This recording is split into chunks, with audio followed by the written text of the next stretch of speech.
പാഠം 237. ഒരു പാലുകാച്ചൽ പുരാണം.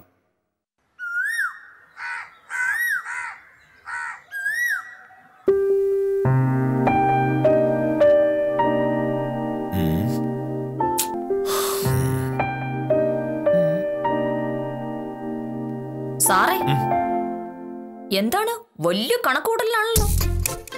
എന്താണ് സംഭവം? എന്റെ ഭാമേ,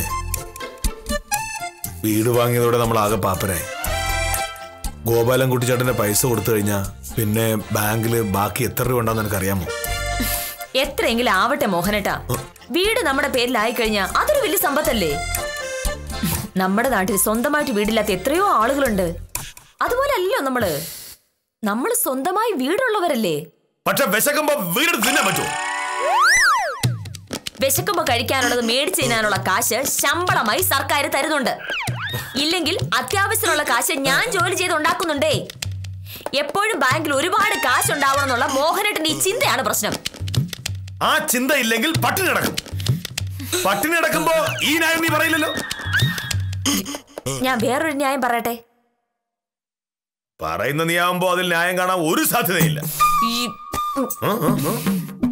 മോഹനേട്ടാ, ഓഫീസിൽ എല്ലാരും ചോദിക്കുക പുതിയ വീട് വാങ്ങിയിട്ട് പാല് കാച്ചാതെയാണോ താമസം തുടങ്ങിയെന്ന്. പാല് കാച്ചല്ലോ, കാച്ചിയ പാലുണ്ടാക്കിയ ചായല്ലേ ഇന്നലെയും ഇന്നും ഒക്കെ കുടിച്ചത്? അതല്ല മോഹനേട്ടാ പറഞ്ഞത്. പുതിയൊരു വീട് വാങ്ങി താമസം മാറുമ്പോ പരിചയക്കാരെയും ബന്ധുക്കളെയൊക്കെ വിളിച്ച് ഒരു ചടങ്ങ് നടത്തുന്നത് നാട്ടു നടപ്പല്ലേ? നമ്മളത് ചെയ്തിട്ടില്ല.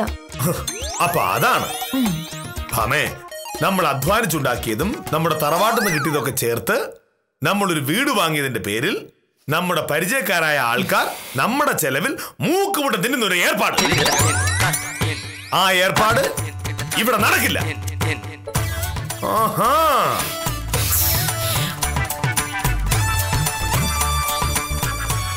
മോഹനേട്ടാ, എന്തെങ്കിലും ഒരു കാര്യം പറയുമ്പോ അതിനൊരു യുക്തി ഉണ്ടാവണം. മനുഷ്യൻ എന്ന് പറയുന്നത് ഒരു സാമൂഹ്യ ജീവിയാണ്. ഒരു സമൂഹത്തിൽ ജീവിക്കുമ്പോൾ അവിടുത്തെ ശീലങ്ങളും നാട്ടുനടപ്പുകളും ഒക്കെ നമ്മൾ അനുസരിച്ചേ പറ്റുള്ളൂ. നീ ഏത് നാട്ടുനടപ്പിന്റെ കാര്യം പറയുന്നത്? ഒരു മനുഷ്യന്റെ ജീവിതത്തിലെ ഏറ്റവും പ്രധാനപ്പെട്ട കാര്യങ്ങളാണ് കല്യാണം, മരണം എന്ന് പറയുന്നതൊക്കെ. അതുപോലെ തന്നെ പ്രധാനപ്പെട്ടതാണ് ഒരു വീടിന്റെ പാലുകാച്ചല്. നമ്മളൊരു വീട് വാങ്ങി, അതിന്റെ സന്തോഷം നമ്മൾ നാട്ടുകാരുമായി പങ്കുവെക്കുന്നതിനെയാണ് പാലുകാച്ചൽ എന്നുകൊണ്ട് ഉദ്ദേശിക്കുന്നത്. ഈ വീട് വാങ്ങാനുള്ള കാശുണ്ടാക്കുന്ന നേരത്ത് ആരും ഒന്നും പങ്കിട്ടില്ലല്ലോ. വീട് നമ്മൾ വാങ്ങി, അത് നമുക്ക് സന്തോഷമുള്ള കാര്യമാണ്. അപ്പോ ആ സന്തോഷം നമ്മൾ തമ്മിൽ പങ്കിട്ടാൽ മതിയല്ലോ. ഒരു കാര്യം ചെയ്യാം, നമുക്കൊരു സിനിമയ്ക്ക് പോയിന്ന്. നല്ല ന്യായം. നമ്മൾ രണ്ടുപേരും കൂടി സിനിമയ്ക്ക് പോവാന്ന് വെച്ചാ അതൊരു ചെലവല്ലേ മോഹനേട്ടാ? മോഹനേട്ടൻ ഒറ്റയ്ക്ക് പോയാ മതി. ഒരു ടിക്കറ്റ് കാശ് നമുക്ക് ലാഭിക്കാലോ. എന്താണ് മോഹനേട്ടാ, മോഹനേട്ടൻ ഒരു ആറു പിശുക്കനാണെന്ന് നാട്ടിൽ അത്രയും ഒരു സംസാരമുണ്ട്. ഇനിയിപ്പോ ആളുകൾ പറയാൻ പോകുന്നത് വലിയ കാശ് കൊടുത്ത് വീട് വാങ്ങിച്ചിട്ട് മോഹനകൃഷ്ണ സാറ് ഒരു മനുഷ്യനെ അറിയിച്ചില്ല, അറുത്ത് കൈക്ക് ഉപ്പ് തേക്കാത്ത മനുഷ്യനാണ് എന്നായിരിക്കും. എന്തിനാ നാട്ടുകാരെ കൊണ്ട് നമ്മൾ അങ്ങനെ പറയിക്കണേ? നാട്ടുകാരങ്ങനെ പറഞ്ഞാൽ മോഹനകൃഷ്ണന് പുല്ലാണ്. ഞാൻ ജീവിക്കുന്നത് നീ പറഞ്ഞ ഈ നാട്ടുകാരുടെ ചെലവിലൊന്നും അല്ലല്ലോ. ഈ വീടിന്റെ പാലുകാച്ചെന്നല്ല, ഈ വീട് കാണാനെന്നെങ്ങാനും പറഞ്ഞ് നിന്റെ ഏതെങ്കിലും പരിചയക്കാരോട് വന്ന് കയറിയ ആട്ടിച്ചവന്റെ കൈ കാര്യം അടിക്കും.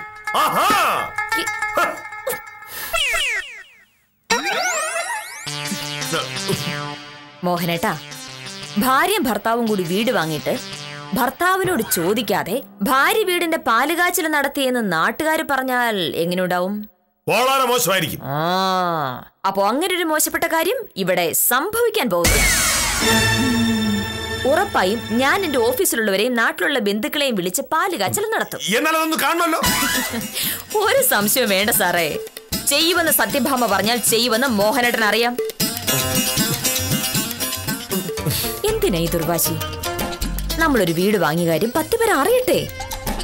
ഒരു നയാ പൈസ കൈക്കൂലി വാങ്ങാതെ സത്യസന്ധനായി ജീവിച്ചാലും ഇത്രയൊക്കെ സമ്പാദിക്കാൻ പറ്റുമെന്നും സ്വന്തമായി വീടുണ്ടാക്കാൻ പറ്റുമെന്നും മറ്റുള്ളവരൊന്നും അറിയട്ടെ മോഹനേട്ടാ. നമ്മുടെ നാട്ടിലെ സർക്കാർ ഉദ്യോഗസ്ഥന്മാർ വീട് വാങ്ങാനും മക്കളെ കെട്ടിച്ചുവിടാനും ഒക്കെ വേണ്ടിയാണ് ഈ കൈക്കൂലി വാങ്ങുന്നത്. മോഹനേട്ടൻ അവർക്കൊരു മാതൃകയാവണം. മോഹനേട്ടാ, ജീവിതത്തിൽ വല്ലപ്പോഴും മാത്രം കിട്ടുന്ന ഒരു അവസരമല്ലേ ഇത്? ഒരു സാധാരണക്കാരന് ഒരായുസിൽ ഒരിക്കലേ വീട് വാങ്ങാൻ പറ്റൂ. നമുക്കത് സാധിച്ചു.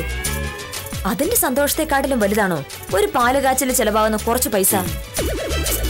കുറച്ചു പേരെ വിളിച്ചാ മതി, ഒരു നേരത്തെ ഭക്ഷണം, വല്ല ബിരിയാണിയോ ഫ്രൈഡ് റൈസോ മതി. ബിരിയാണിയോ? അതല്ലേ മോഹനട്ട എളുപ്പം. അല്ലാതെ ഈ 16 കൂട്ട് വിഭവങ്ങളൊക്കെ ഉണ്ടാക്കാൻ നിന്നാൽ അത് മെനക്കേടല്ലേ? ഇനി ഇങ്ങനെ വാശി പിടിക്കല്ലേ. കുറച്ച് കാശ് പോയി പോട്ടെ. ആ കാശൊക്കെ നമുക്ക് ഉണ്ടാക്കാലോ. ഞാനല്ലേ പറയുന്നേ.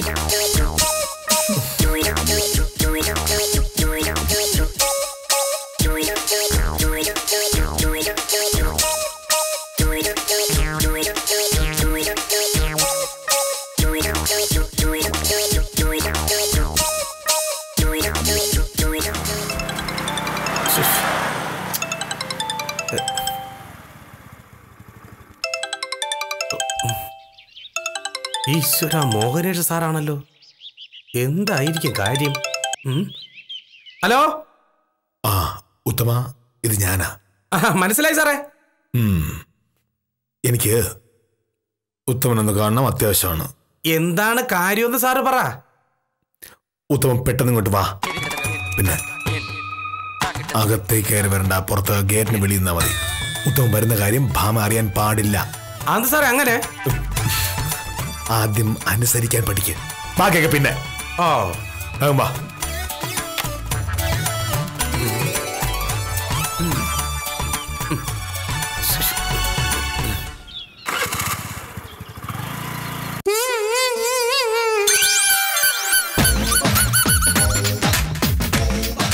നീ എന്താ ഇത്ര കാര്യമായിട്ട് എഴുതുന്നത്?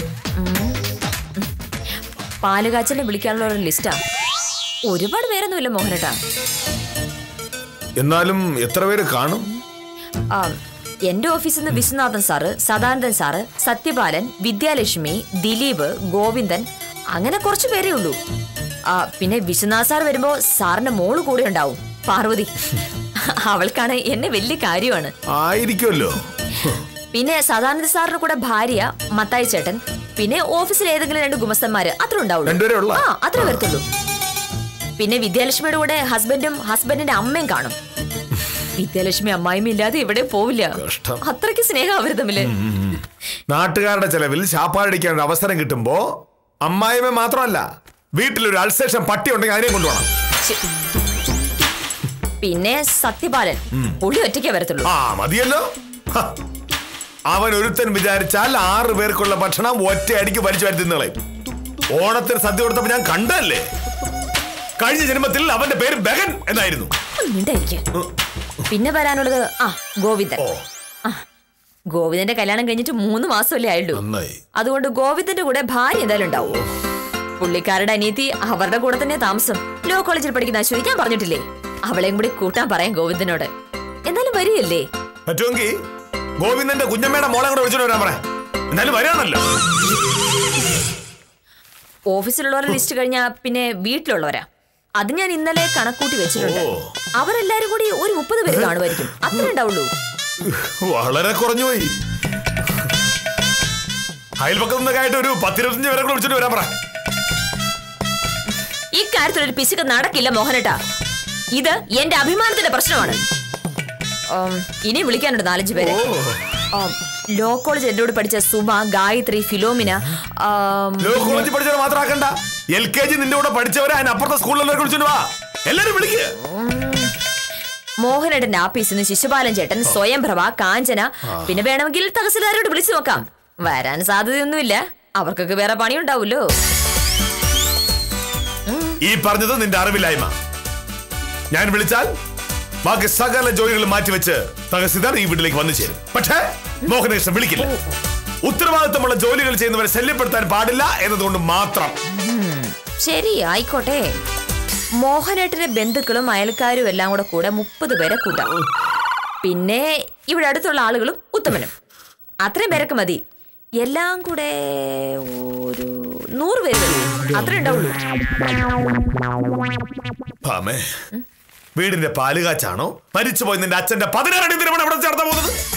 മോഹനേട്ടാ, എനിക്ക് വിളിക്കാനുള്ളവരെ ഞാൻ എന്തായാലും വിളിക്കും. എന്റെ വീട്ടുകാരും ഓഫീസിലുള്ളവരും സുഹൃത്തുക്കളും ഒക്കെ വന്നു കഴിയുമ്പോൾ മോഹനേട്ടന്റെ ആളുകൾ വന്നില്ലെങ്കിൽ അതിന്റെ മോശം മോഹനേട്ടനാണ്. വേണമെങ്കിൽ വിളിച്ചാൽ മതി. എനിക്ക് യാതൊരു നിർബന്ധവും ഇല്ല. മനസ്സിലായല്ലോ?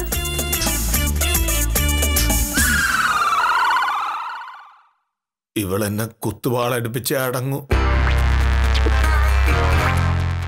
വിളിക്കാൻ വേണ്ടി കാത്തിരിക്കുക ഒറ്റകളൊക്കെ. ഈ വരാന്ന് പറഞ്ഞ ഉത്തവനോട് പോയി.